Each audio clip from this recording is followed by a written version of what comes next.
కంచెల గ్రామానికి ప్రధానంగా 2 రహదారులు అయితే ఉన్నాయండి.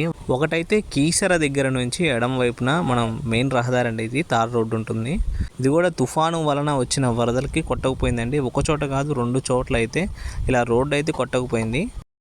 ఇది వచ్చేసి రెండో వైపు అండి. తొర్లపాడు నుంచి కొత్త కంచెల మీదుగా కంచెల గ్రామానికి అయితే రావచ్చు. నిన్న రాత్రి అయితే ఈ వాగైతే బాగానే ఉందండి, కానీ రాత్రి కురిసిన వర్షానికి ఇది మరలా పొంగి పొరలం అయితే స్టార్ట్ చేసింది. ఇప్పటికే 4 అడుగుల లోతు వరకు నీళ్ళు అయితే పోతున్నాయి. ఎటు చూసిన నీళ్ళమయమండి. ఎటు చూసిన నదీ ప్రవాహాన్ని తలపించేలాగా ఇక్కడ నీళ్ళు అయితే కంచెల గ్రామాన్ని చుట్టుముట్టేసాయండి. చాలా దిగ్బంధనం అని చెప్పవచ్చు. కంచెల గ్రామానికి దగ్గరగా కొత్త కంచెల అని మరొక ఊరు ఉందండి, మరొక చిన్న గ్రామం. అది కూడా కంచెలలోని ఒక భాగము. అక్కడ వాళ్ళ పరిస్థితి ఎంత దారుణంగా ఉందంటే వారి మాటలోనే ఇప్పుడు మనం తెలుసుకుందాం. మాది కొత్త కంచెల. 3 రోజుల నుంచి కరెంట్ లేదు. బాగా వర్షం బాగా వస్తుంది. బాగా వర్షం బాగా వస్తుంది. ఏరు కూడా ఫుల్ అయిపోయింది. మాకు రాకపోకలు బంద్ అయిపోయినాయి. వాగులు వంకలు మొత్తం పొంగి పొరులుతున్నాయి.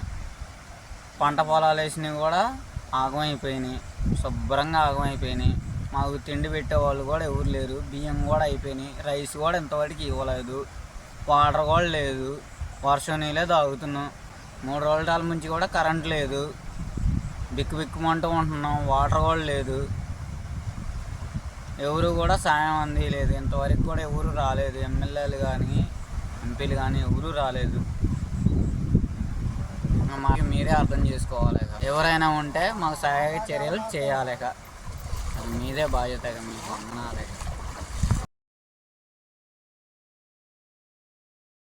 గత 3 రోజుల నుంచి కొత్త కంచెల గ్రామంలో కరెంటు కూడా లేకుండా, కనీసం అవసరాలు కూడా తీరకుండా చాలా ఇబ్బంది పడుతున్నారు. కూరగాయలు కానీ పాలు కానీ అసలు వాళ్ళకి ఏమీ అందుబాటులో లేవని వాళ్ళైతే చెప్తున్నారు. సో దీనిపై ప్రభుత్వం వెంటనే స్పందించి వారికి వెంటనే తగిన సహాయక చర్యలు అయితే అక్కడ అందించాలని అయితే మేమైతే కోరుకుంటున్నాము.